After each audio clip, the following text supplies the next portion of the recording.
Welcome to Look Ahead Radio with Tom Arms and Lockwood Phillips.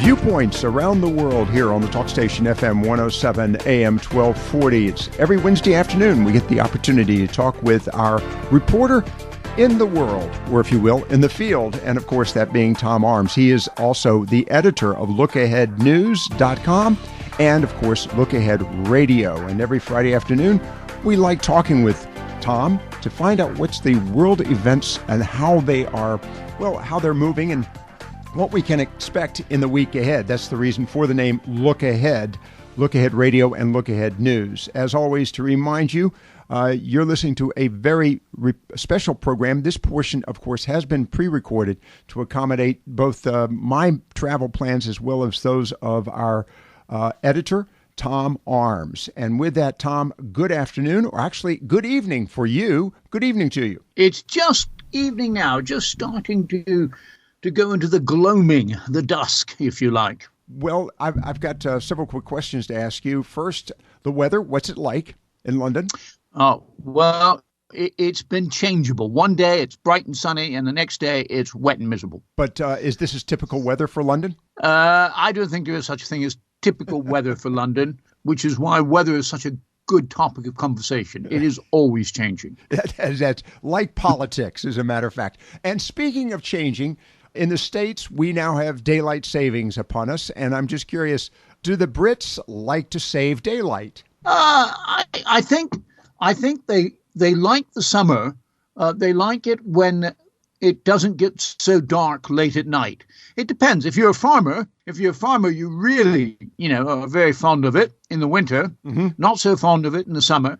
I think that, because we're so much further north up here, that if we can have a little bit more time in the evenings, in the springtime, it brightens things up a bit. So do you have daylight savings there? Do you actually move your clocks? Yes, it starts the end of this month. Okay. In the States, of course, it starts the first of the month. Well, actually, the end of this month as well. But So what time is it now? Our time, it is a little after noon. Oh, okay. So, and I assume it's a little after 5 p.m. your time? Yes. Okay. Yes. All right. Well, we've settled that issue for the day. Let's look forward to other events. And, we can also look back at the past events of the past week. Something that is resonating here in the States right now, Tom, and that is the topic of WikiLeaks and discoveries that CIA has all sorts of talents and technical ability to, if you will, maintain surveillance of the entire population, not only of this country, but apparently even the world. And I'm wondering how that is resonating there in the UK and in Europe. Well, it's certainly being reported here, but it's not on the front pages in the same way as I think it is in the States. Mm-hmm. It's certainly down the news bulletins on television and radio and on the inside pages in the newspapers. I think people have probably overdosed on Julian Assange's WikiLeaks. And, like everything, it's had its day. People almost expect it now of organizations like the National Security Agency, the CIA, GCHQ, MI5, MI6. They've got the ability, they're going to use it. That's interesting. And of course, we've had the experiences with the NSA and Eric Snowden informing folks that the NSA was maintaining surveillance of European leaders, world leaders, not just European. Is that now that there were some hurt feelings, if you will, and some questions associated with that? Is that sort of now passé? It's old news? Yes, exactly. I think it's in the past. Obama had to rebuild some bridges there, especially with the German chancellor. But I think it's sort of in the past. Obviously, it always that sort of thing leaves a bad taste, and it's dragged up every now and then. But it's certainly not referred to much. Since you brought up President Obama and we're talking about leaks and, if you will, surveillance, let's talk here momentarily about President Trump's concerns or claims that his phones were tapped while he was in the process of both running for office as well as during that time frame after he was elected by former President Barack Obama. What's the news on that? Well, I think they probably a lot of people are saying, prove it. He hasn't produced any evidence of any kind. He's just produced speculation. And I think that is what people are saying over here. And they think it's basically trying to deflect people's attention away from the investigation into connections with Russia. That's how it's being reported. All right. And by the way, related to those connections with Russia, what's the feeling? Is that of concern in Europe? Oh, absolutely. Okay. I mean, they think that the thought of, if Trump had accepted help from Russia to win the presidential election, surely, I would have thought that was verging on the illegal, almost treasonous. I don't know. I don't know what American law is on that. Well, I'm just curious. But I would have thought it would call his administration into question. But what about the opinion? Because obviously, scandal is nothing unique to American politics or even the threat of it.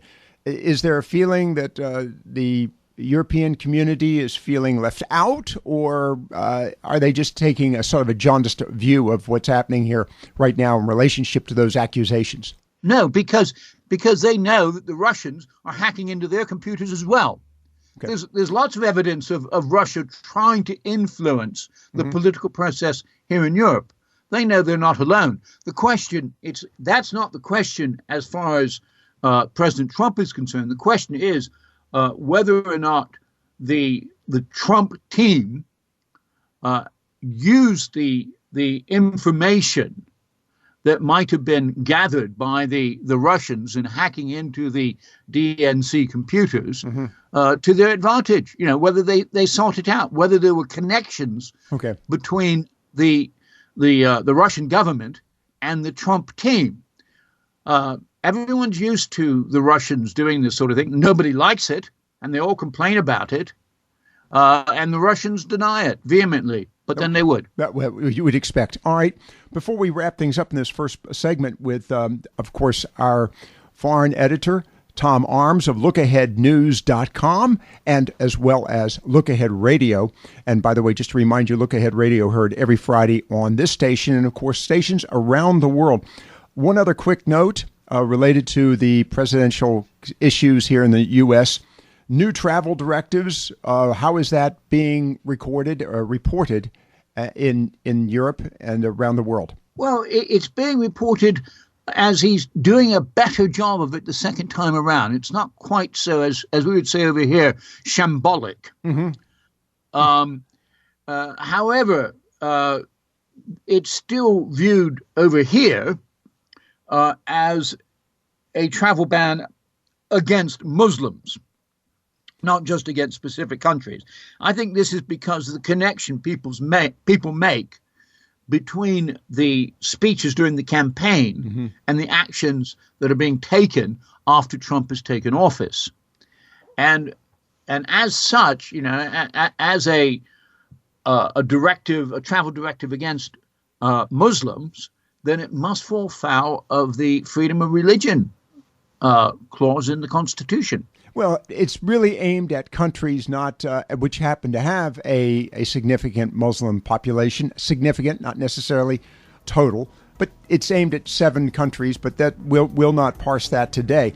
Tom, I want to move on to this related issue here in just a few moments, and of course the role of immigration and issues associated with the asylum seekers in Europe, but predominantly associated with the economies of Europe. And we'll do that in just a moment.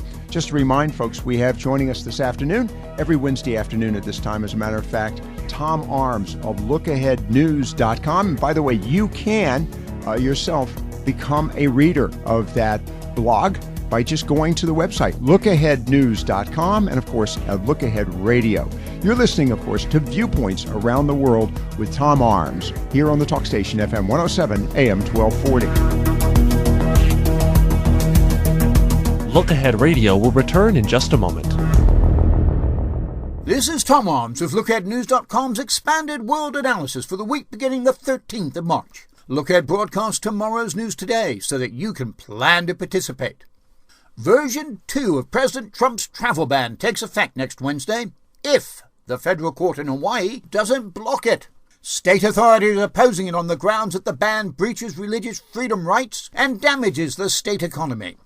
Donald Trump, meanwhile, plays host to Irish Prime Minister Edna Kerry, who's in America for St. Patrick's Day on Friday. He will also see German Chancellor Angela Merkel, who has been diplomatically critical of the president's policies on human rights, immigration, NATO, Brexit and the EU.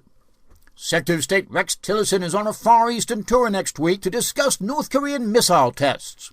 He will be in Japan on Wednesday and Thursday, South Korea on Friday, and China on Saturday.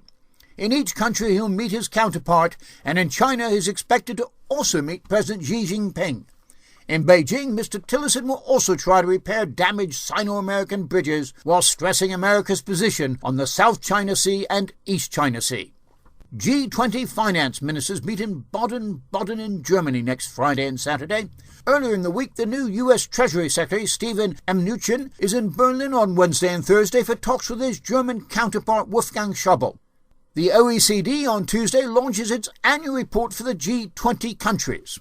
The Monetary Policy Committee of the Federal Reserve Bank has its monthly meeting on Tuesday and Wednesday. Chairman Janet Yellen has hinted at interest rate rises. Also next week, President Trump will deliver to Congress the budget for financial year 2018. In Britain, the Brexit bill returns to the House of Commons after the Lords attached amendments protecting the rights of EU citizens and insisting on a substantive parliamentary vote on any negotiated deal. The government of Theresa May has said it would throw out the amendments.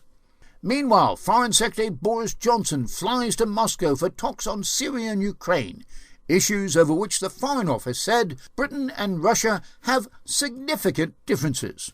In the Netherlands, far-right populist Geert Wilders is expected to win the most seats, but not an outright majority in parliamentary elections there. Wilders wants to stop all Muslim immigration, ban mosques, and has called Islam an ideology from a retarded culture. In France, Republican presidential candidate François Fillon appears in court on charges related to the payment of $1 million of public money for work which his wife allegedly did not do. Fillon has vowed to continue his campaign despite the scandal. And that was next week's News Today from LookAheadNews.com. Stay tuned for Viewpoints Around the World with myself and Lockwood Phillips. Welcome back to Look Ahead Radio. Here is Lockwood Phillips. Viewpoints around the world this afternoon, actually this evening with Tom Arms. Just to remind you, this portion has been pre-recorded due to his schedule as well as mine, but also got to make mention of the fact that we're moving to a recorded time slot because we've been talking at midnight Tom's time, and I think it's nice to give him some beauty sleep, which I think he's desperately in need of, but that's another story. Tom, I do appreciate you staying with us. Let's look in the mirror. I do every day, and I'm very impressed by it. But anyhow, let's talk here about the issues associated with the economies in Europe, particularly with Brexit.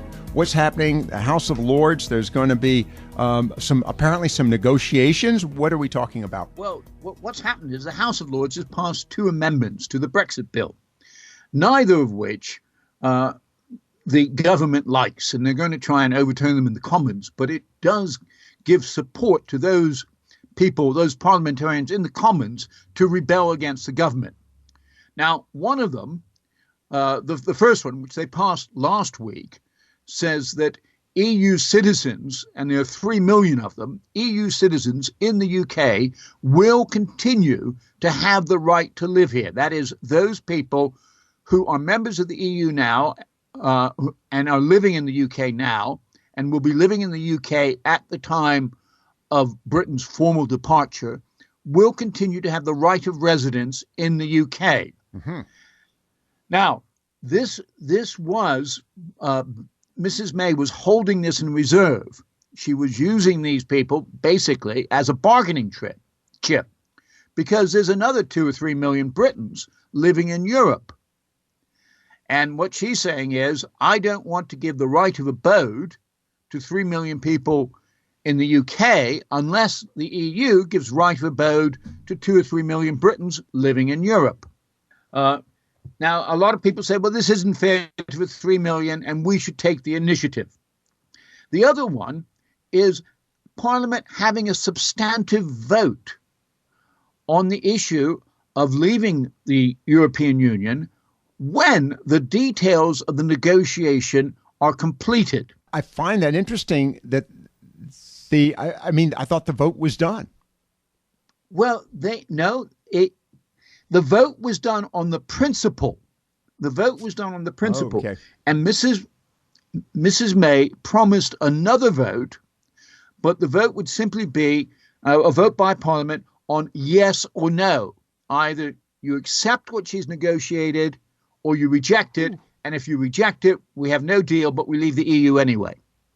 Wow. So, that's pretty much a fait accompli. There are a lot of details that need to be sorted out. As they say, the devil is in the details. There's no question. And a lot of people are worried that they've given a blank check to the Prime Minister to negotiate a deal and no say on what she actually does.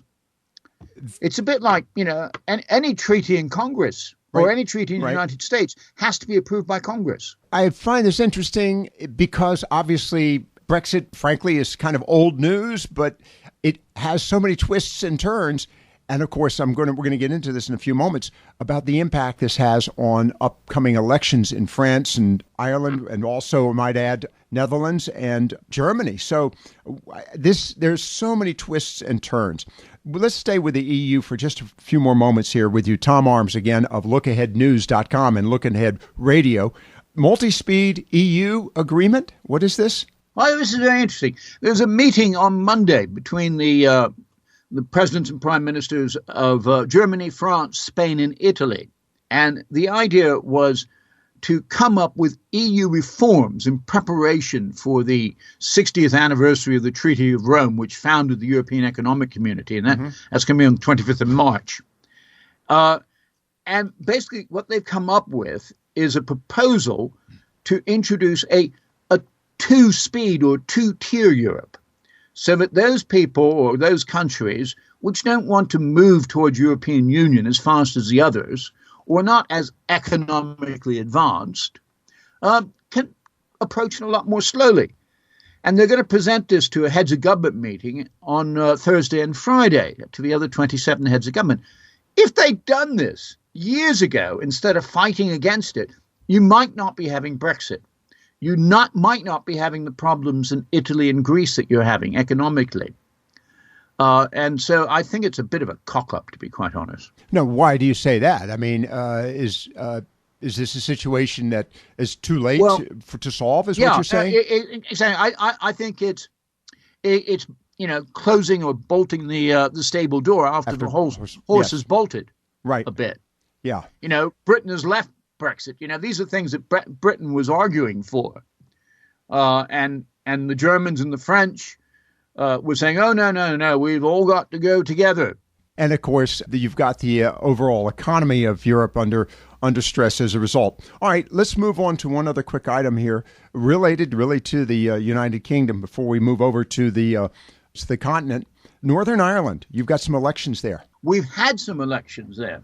Mm-hmm. And the most interesting thing is that Sinn Féin, the nationalist group, which used to be affiliated to the IRA, was the political arm of the IRA, is now just behind the Unionist Party, that is the Protestant Party, in the government in Northern Ireland. They are literally almost neck and neck in the what's called the Stormont, which is the national parliament for Northern Ireland, or the regional parliament. Right. Now, no one ever thought this would happen because the Protestants have usually been 2/3 of the population. But the fact is that the Catholics are catching up. And this could create huge problems in the future because the Protestants, backed into a corner, can be just as violent as the IRA was. Well, the other aspect of it is the IRA was an outlawed organization by the United Kingdom. What is the future of the IRA and Sinn Féin? Well, the IRA is no longer any part of Sinn Féin. The IRA is just a shadow of its former self. There are a few cells left, but basically they're not a serious problem. I think the bigger problems are, what happens if the nationalists eventually win a majority in the Stormont and say, we're going to use our power, our majority, to vote in favor of union with Southern Ireland. And of course, related to this is the role that Ireland may play in the issue of the European Union. Absolutely. They're in a really difficult position because most of their trade, something like 3/4 of their trade or more, is with the UK. Mm-hmm. But they are members of the European Union, and they get a lot of money from the European Union for development and research and science and technology and things. And they're part of the euro, and they're doing very well as economically being part of the EU. But if they are sharing the same island and they're not members of the EU, that will economically close the border between North and South. That's that smacks of the same situation between Scotland and the rest of Great Britain, because similar situation. We'll get back to that in just a moment. You're listening to Tom Arms, editor of LookAheadNews.com, and of course also heard every week here on the talk station and radio stations around the world at Look Ahead Radio.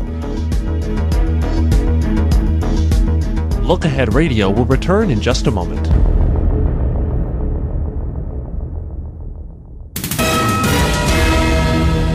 We now return to Look Ahead Radio. Here is Lockwood Phillips. Viewpoints around the world this afternoon with Tom Arms. This portion of the program has been pre-recorded. Tom, we were just chatting a few moments ago about the events in Northern Ireland and the problem that we're seeing with a major political disruption there. And I mentioned the EU because that is really the topic that still weighs heavily on the whole political and economic situation there in Europe with the United Kingdom's decision to leave the EU. Northern Ireland, major changes there. They're not quite related, but Northern Ireland's relationship with the EU and the United Kingdom, as well as Scotland's relationship with the European Union and the United Kingdom. Is it possible, and is that a concern in the United Kingdom, that they may lose two major, what would you call them now? They're part of the country, but they are colonies. Well, not colonies, but... No, they're not colonies. Devolved areas, shall we say, or regions. Regions. Yes, it's very much a concern. Okay. And there was a conference of the Scottish Conservative Party last week at which Theresa May was addressing this concern. And she's already campaigning against having another referendum in Scotland on independence. And the Scottish Nationalist Party is campaigning to have one. All the polls indicate that if they did have another referendum in Scotland, that they would lose the Independence Party, Scottish Nationalist Party, would lose even bigger than they did before. And the reason is because the price of oil is dropping and North Sea oil is starting to dry up. So they need that support from the United Kingdom. A lot of people are not aware of the fact that there is such a large oil production capacity off Scotland, off the Shetland Islands, and in fact, North Sea oil is a key player in the economy, not only there in the United Kingdom but worldwide. All right, let's move from that point to other elections. We've got several elections: French elections, the Dutch elections, and of course Hong Kong. We'll get to that a little later on and what's happening there, particularly in the Orient. But let's talk about the issues in the continent, French and Dutch elections. And I also want to bring up the German elections, but let's start with the French elections. Again, populist movement happening across Europe. What is the future of the populist effort? Well, it's still, I don't think, Marine Le Pen has gotten any more. In Holland, we'll come back to France, but in Holland, I think that That is going to be next week, the Dutch elections. And Geert Wilders, who's leader of the Freedom Party there, is likely to win the biggest slice of parliament, but not enough to form a government. Now, Wilders is much more conservative than Donald Trump. Trump wants to stop Muslim immigration from half a dozen countries. Mm-hmm. Wilders wants to ban it altogether. Trump wants to introduce surveillance on mosques. Wilders wants to ban them altogether. No mosques in the Netherlands. In fact, he says he wants to eradicate not Islamic jihadism, but Islam. Okay? And how is that selling with his with the general population of Holland? He's doing all right.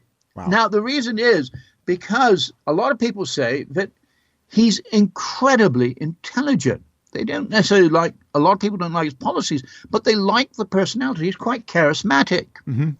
He is a fantastic orator. And when he speaks, he doesn't come over as an extremist, snarling and beating his fist and things like that. In fact, a lot of people mistakenly believe he's a bit liberal when he's not.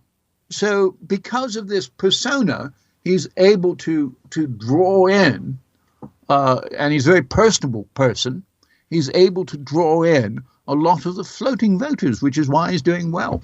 Having said that, they don't like the Moroccan immigrants, right? In the Netherlands. Well, I've heard that from folks in Sweden as well. How is this influencing the efforts in Northern Europe, Sweden, Norway, etc.? What influence is this having? Well, I don't think it's. I mean, the Dutch elections are not being billed quite as important, but I think they could be more important if Geert Wilders does very well. What about the influence on Germany and the German elections? Then I want to get to France.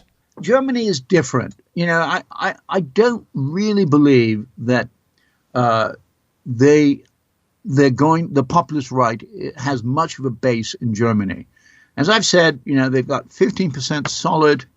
Okay. There's always going to be 15, 20% people who are going to be extremists of some kind or another. Tom, the other question, and just sort of a very quick analysis. The country's fairly stable economically, you see. Okay. So what are they going to rebel against? All right. And that was the question. What influence? We obviously know that this has had significant influence on immigration and asylum seekers, but it has had also a major influence on the topic of the European Union and those countries that are going to stay in the European Union.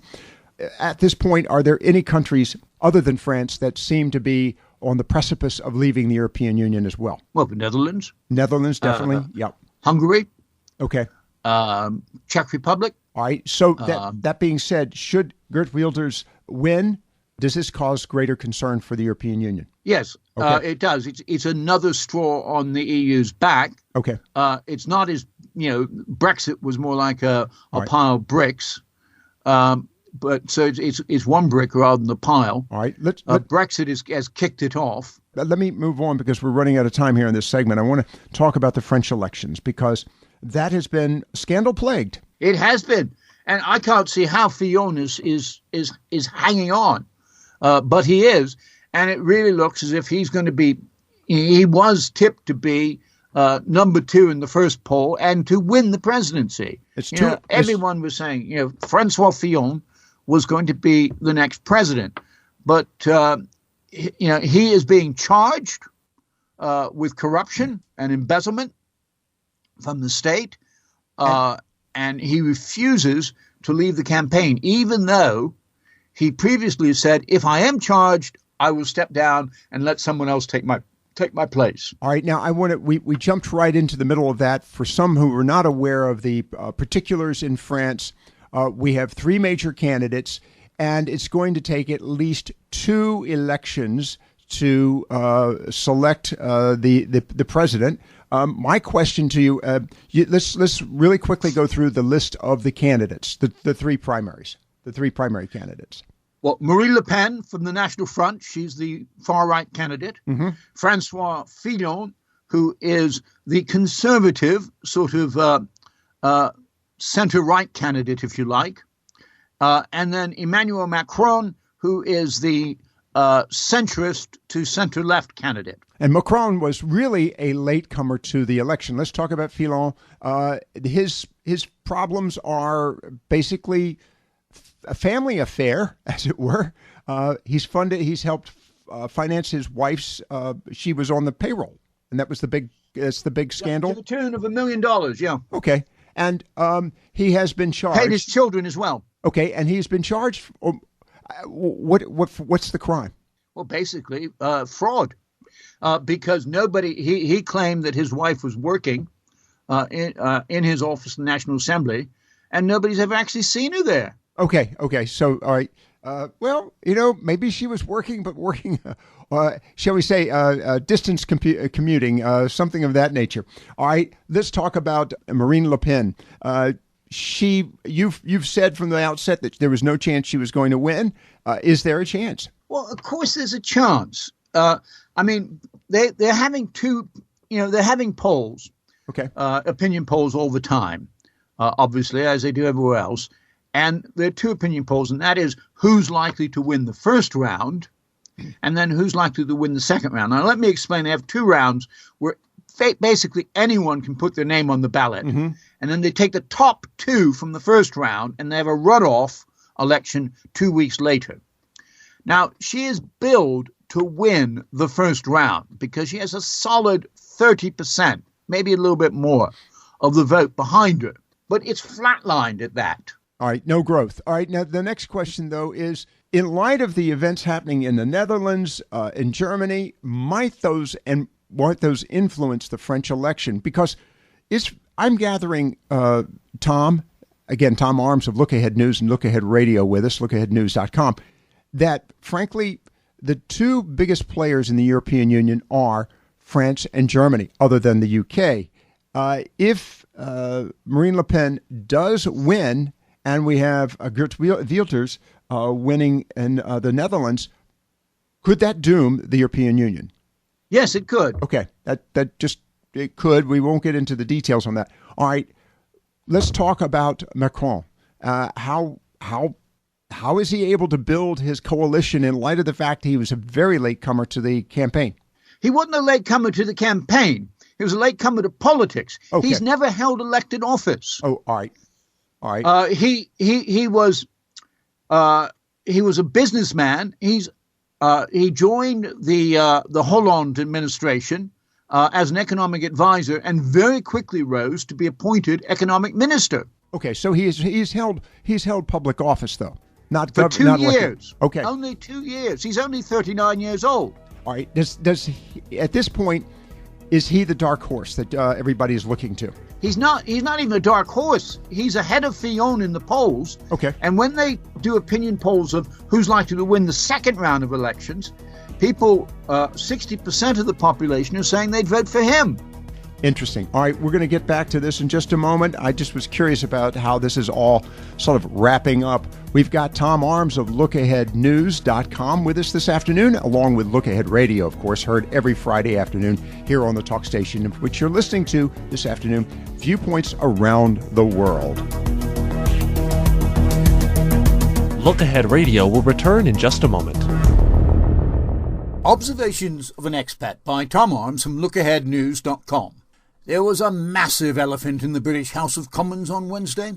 It was rampaging back and forth across the chamber, overturning tables, loudly trumpeting and waving his trunk from side to side. Its name was Brexit. Chancellor of the Exchequer Philip Hammond did his level best to ignore the distinctly unfriendly pachyderm. In fact, he did not utter the B word once during his 45-minute budget speech.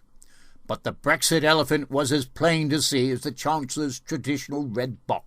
Growth forecasts for 2017, said the Chancellor, have been upgraded from 1.4 to 2%.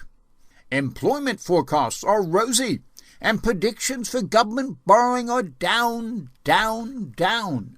The pound remains at rock-bottom levels against the dollar, but the economy has not fallen off the cliff, as some pro-European campaigners said it would do on the 24th of June. But then, Britain is still in the phony war period. Article 50 has not been invoked.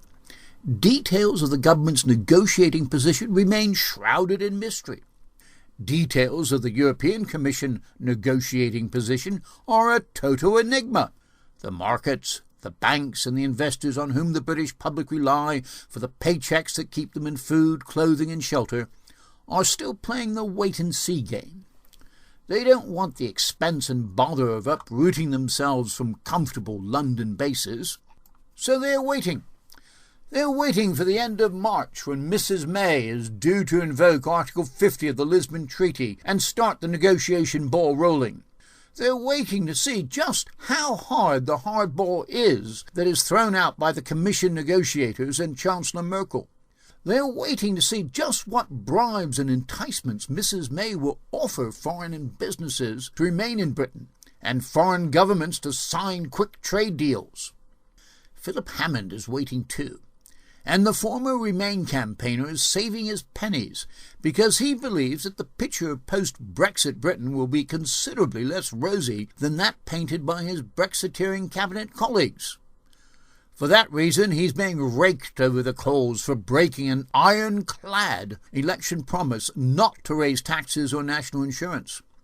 Instead, he has substantially increased contributions from the growing army of the self-employed, who have no job security, no maternity benefits, no employer pension contributions, and no paid holidays.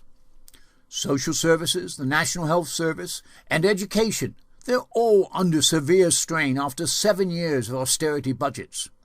They received some money in the Wednesday budget, but it was the bare minimum, and many would argue that it wasn't even that.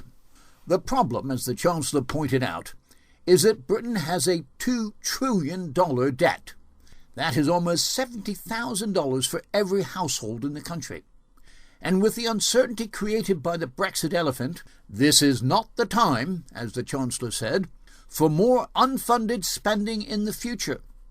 Philip Hammond's budget is not the only thing affected by the uncertainty of the Brexit elephant. The European Union touched almost every aspect of British lives, which, to be honest, was one of the main objections to it. But because of this, 8 months after the referendum, the Brexit elephant continues to cast a huge shadow over the entire country. Because they're British, they bottle it up, stiffen their upper lips, and go about their daily business as if nothing happened on the 23rd of June. But they know that the uncertainty of the Brexit elephant is walking in lockstep right next to them. To use another animal metaphor, Britain is a swan. To the casual onlooker, it is gliding effortlessly along the placid surface, while underneath it is paddling furiously to prevent itself from plunging over the Brexit waterfall. Welcome back to Look Ahead Radio. Here is Lockwood Phillips. Viewpoints around the world with Tom Arms of LookAheadNews.com and, of course, Look Ahead Radio as well. Tom, we're talking about elections. Let's talk about the elections in Hong Kong, and then that will allow me to segue into the events in North Korea as well. You have elections in Hong Kong, of course, which is a Chinese, it's an interesting political arrangement there as well. What is the future of the elections in Hong Kong in light of the fact that China considers Hong Kong part of the mainland? It's called one country, two systems. And Hong Kong is allowed a sort of, it's allowed a capitalist system, but it has to be part of China. The elections are going to be elections for a new executive chairman of the Legislative Council on the 26th of March. Now, the way the elections work are that they don't have direct elections. People don't go out and vote for them. They are elected by an election committee of 1,200 people who are the great and good of Hong Kong and largely picked by the Communist Party. Does it look like this is going to be an election that will be accepted by the general population of Hong Kong, recognizing they have at least come to grips with the fact that China is the power structure? Well, this is exactly that's exactly the right question. And the candidate that is likely to win, the one who's being tipped, is seen as being not anti-democracy, but she's not seen as a supporter of what's called the pro-democracy movement. Right.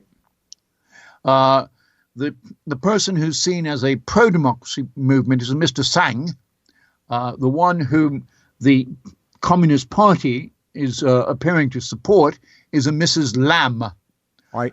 Carrie Lam. Is China in any way sort of softening its approach politically, or is it trying to do more political consolidation? I think it's trying to do more political consolidation. And is that how it's trying to push Hong Kong in particular? And Hong Kong is, if you like, a test case. Right. It's trying to push Hong Kong more into the communist straitjacket. Okay. And with that said, I'm going to move quickly to North Korea before we wrap things up.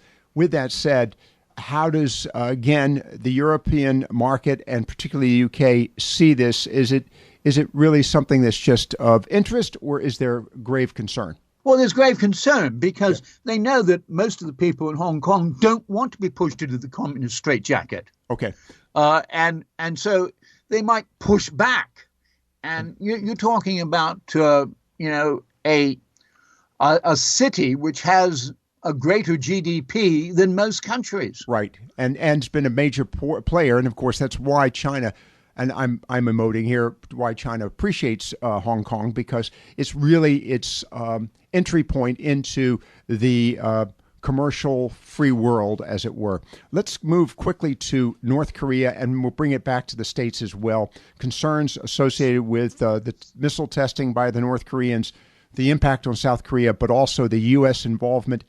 Not to get into the details, is there interest in this in Europe and or also concern? Oh, yes, very concerned. What they're worried about is, and what I think they've always been worried about, is some rogue state or rogue organization being pushed into a corner or just going completely rogue and deciding they want to launch a nuclear attack. But what about developing nuclear weapons and attacking it? And that's what you have in North Korea. But it could so quickly escalate beyond the Korean Peninsula. Understood. What about the role of China? Is Europe in any way assisting China in trying to ameliorate the problem? Well, the role of China, it's very interesting. Both China and Russia are saying, they're in one breath putting pressure on North Korea to step down. Recently, for instance, I think it was today, China said to North Korea, if you stop testing missiles, we'll persuade the Americans and South Koreans to stop doing joint military maneuvers. Right. So but at the same time, they're complaining to the Americans that things like the missile defense system, which the U.S. has just moved into South Korea, are capable of not only targeting North Korean systems, but also Chinese and Russian systems. And so they're a bit worried about that. So, again, we're getting into now an arms race, but now on the Korean Peninsula, actually South Korea. All right, wrapping it up with you, Tom. And again, Tom Arms of Viewpoints Around the World and also Viewpoints Radio.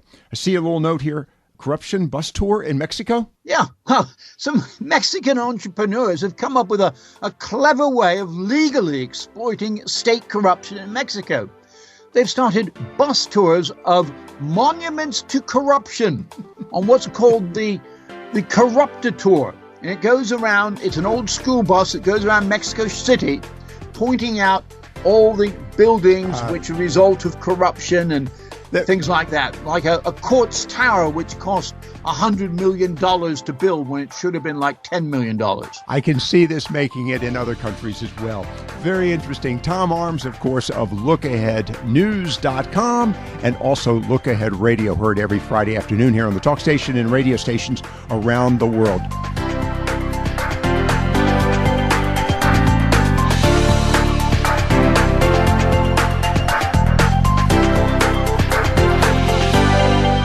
Look Ahead Radio is a production of the Talk Station.